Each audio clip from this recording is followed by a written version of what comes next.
Hello everybody, welcome to my channel. And I just want to give a couple of thoughts on my Dualtron Mini here. I've had it for just about 4 months. Got about 600 plus miles on it, so I've ridden it a lot. I pretty much know the scooter well. So yeah, I just want to share my thoughts because I know some of you guys are interested in possibly picking this up, and hopefully I can help you guys make the right decision on that, or just like inform you so you can so you can decide whether this thing is for you or not. All right, so as far as the specs go, it is a single motor scooter. The motor on the back is 1450 watt hours of power. All right, that's all coming from the rear. And what Dualtron does on the website, it only gives you the peak power of the motor rather than the nominal power like many other sites do. So they tell you the peak power, so it's pretty much what you can expect from the scooter, especially when you have all settings turned up on this thing. As far as the battery, it is a 52 volt, 17.5 amp hour battery. And that'll give you a little bit more than 900 watt hours of power. Okay. All right, so we're gonna take a look around here. At the wheel, we got a single drum brake. If I can get to the right side of it. So we got a single drum brake at the rear, okay? And, as far as the braking goes, I know like a lot of people are concerned about whether this single drum brake can stop you well enough. It does stop you. It does stop you well enough. I mean, you do have to be smart about it. You have cars or pedestrians around, you want to be easy on the throttle. And you want to cover your brake, as they say. You pretty much want to have your hands covering the brake, at all time, because it does take a while to stop you. It's not going to have that instant stopping power like you would get from like a dual disc hydraulic brake. But if you're smart about it, it stops more than good enough. And I'm like 170 pounds, so there's that. What else can I say? So I just turn it on for you guys for a second so you can actually see the lights on it. So these are the lights. Of course, I ride from work at night a lot of times, so these do come in handy. Cars can see me, really well. So unlike a lot of other Dualtrons, most Dualtrons, they only have the lighting on the stem, the steering column. So that's this right here. What makes the Mini special is that it's one of the few Dualtrons that actually has the lighting on the deck as well. Okay, so that's really cool. That's one thing I really like about this is it's just a lot of lighting, and it's more lighting than a lot of other scooters in general. But even when you're talking about Dualtrons, this has better lighting than most of the Dualtrons, even the ones that cost a lot more money. Okay, ironically. All right, so as far as top speed, and now mind you, to really get this top speed, you really have to be above 80% battery. The way these scooters work, the more the battery drains, the less the scooter will perform, okay, as far as speed and acceleration.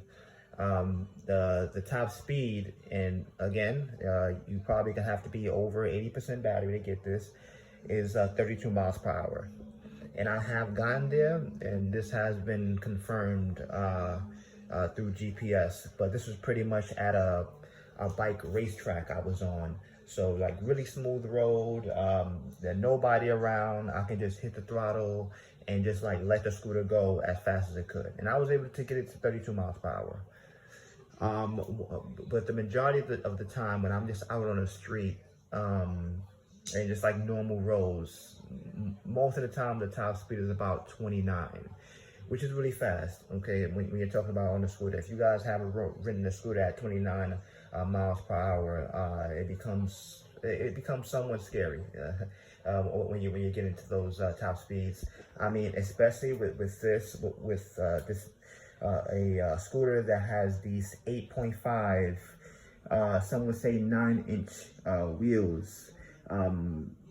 It's good enough, but it doesn't give you as much stability as a scooter with 10 or 11 inch wheels. So it doesn't really feel as safe. Now, I don't feel like I'm in danger when I'm at those speeds, but it just doesn't feel as safe as a scooter that has 10 plus inch tires, you know, that pretty much absorb all the bumps. Okay. Another thing, and you know, this is kind of I guess a downfall, is that if you don't oil this thing up like pretty well, it starts to make a lot of noise. Okay, it starts to make a lot of noise. So a solution to this, if you're really bothered by it, I'm not that bothered by it. I tend to like these things. I just tend to look past a lot of these things.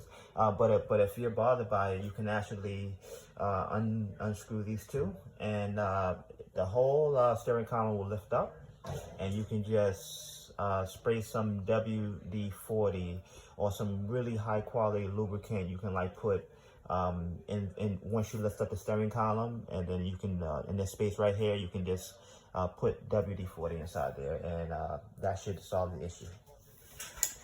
Okay, another thing that's a really big issue with the Mini is you get a lot of flats. You get a lot of flat tires. The good thing about this is being that it has a drum brake system rather than a disc brake system. And I've done this so many times that I can literally change a flat tire in like 15 minutes. Take the tire apart, everything, take out the old in the tube, put the new in the tube or the new wheel, and I'm back up in 15 minutes.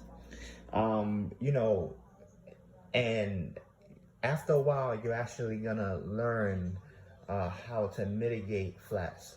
One particular way you can mitigate flats on this thing is to just make sure you're paying attention to the road that you are riding all the time. If you're using the scooter to commute for work, you're pretty much gonna remember like what sort of like road, like the conditions that the roads are in that you typically go over. So if you know the roads are really rocky, really bumpy, and the distance is not that long before you get back into better conditions, you know, it might be a good idea to either take it slow, maybe go on the sidewalk, or just get off the scooter and just walk it, you know, past that point. I know it sucks or whatever. You shouldn't have to do that, but just that alone will save you a lot of headaches, because when you run over things, they create these abrasive flats due to abrasion. And pretty much what that is when the inner wall of your tire rubs up against the inner tube, and it causes cuts in the inner tube. So it's not from a puncture. Okay, every scooter with pneumatic tires, which is air tires, solid tires are the hard rubber ones. A lot of people don't feel those are safe. There is a way that you can put them on the Mini, but I don't like that option because I like the comfort and I like the safety of having a pneumatic tire. Okay. So another way for you to mitigate flats is to get a product called Armadillos, right? This is a tire sealant. So if your tire gets a puncture in it, the sealant will seep into the hole from the puncture, and it'll dry up, and it'll seal up that puncture. And then if you lost any air, you can sort of just like, take out your pump and fill the air back up, and it should hold pretty well with the armadillos, right? Tire cylinder. I do have a huge bottle of slime here, underneath here. And it's okay, but it's just not nearly as good as armadillos. So I would go for armadillos if I were you guys. Another thing that I bought, which pretty much saved me from a puncture recently, is something called a tire liner. Okay, so you see this? It is just a thin piece of it's like hard rubber, and it's a really tough rubber. It's really hard to puncture this thing with anything. So you pretty much put this in between. You put that in between your tire and your inner tube, and it will actually prevent a lot of things from puncturing your tire. Okay, so that actually saved me about a day ago. I got a puncture riding to the park. Didn't even know I had it until I got to the park. But the tire didn't lose any air. So that's that. What else do I want to talk about?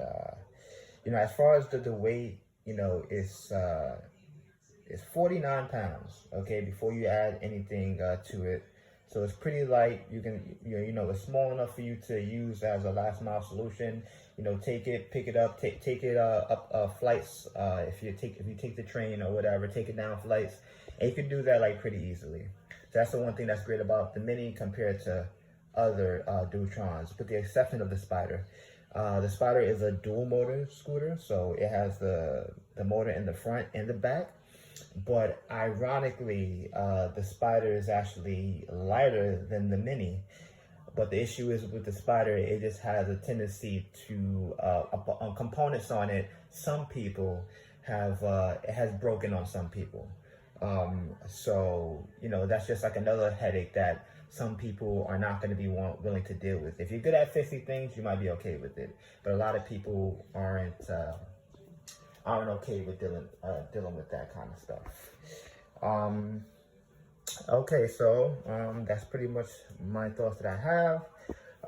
If anybody has any questions about it, anything that you want to know, feel free to ask me in the comment section, and I will answer your questions as soon as I can. All right, peeps, take care. And if you're thinking about grabbing a Mini, I do think it's a good scooter. When everything, one last thing, when everything is, so on the website, it says that you can get 34 miles of range on the Mini. The really only way you're gonna get 34 miles is if you're cruising very slowly, which I don't like to do, okay? I turn all of my settings up fully, okay, the entire time that I'm riding, okay? No dialing back at all. And when you have all of your settings turned up, when I have all my settings turned up, I get about 22 miles of range. Okay, so for most people, that's going to be more than good enough. For me, that's definitely good enough. For me, could I use more? Absolutely. Everybody could probably use more, but for me, it's good enough. Also, sorry, I did decide to pick up the fast charger specifically for the Mini. Okay, this charger is the official Mini Motors one. It's the Mini Motors branding there. And this one is for all the 52 volts Mini Motor scooters. So they have another one that's made for the 60 volt Mini Motor scooters. And though this Dualtron Mini is not, I mean, you can use a 60 volt charger with the Mini, but it's probably going to do a lot of damage over the long run because it's just too much power for the Mini to handle. So I went ahead and I just bought the 52-volt version of this fast charger from Mini Motors. It was 170 when everything was all said and done. When we're talking about like taxes and shipping and stuff like that. So, and it significantly reduces the charge time. If you're planning on like going out somewhere, and then it's gonna be like far to where your Mini is gonna be very low battery, and you wanna get this Mini charged before you have to leave the place. Let's just say you're only gonna be there for about 2 hours or whatever. You want your Mini to be fully charged before you have to leave. So this thing will have it fully charged, okay? And probably less than, let's just say you arrive at your destination at 30% battery. You put it on, you put your Mini on this for an hour and a half, you'll end up like very close to 100% battery. So I think if you can get a Mini, being that it has a small battery, do yourself a favor and pick up this fast charger, okay?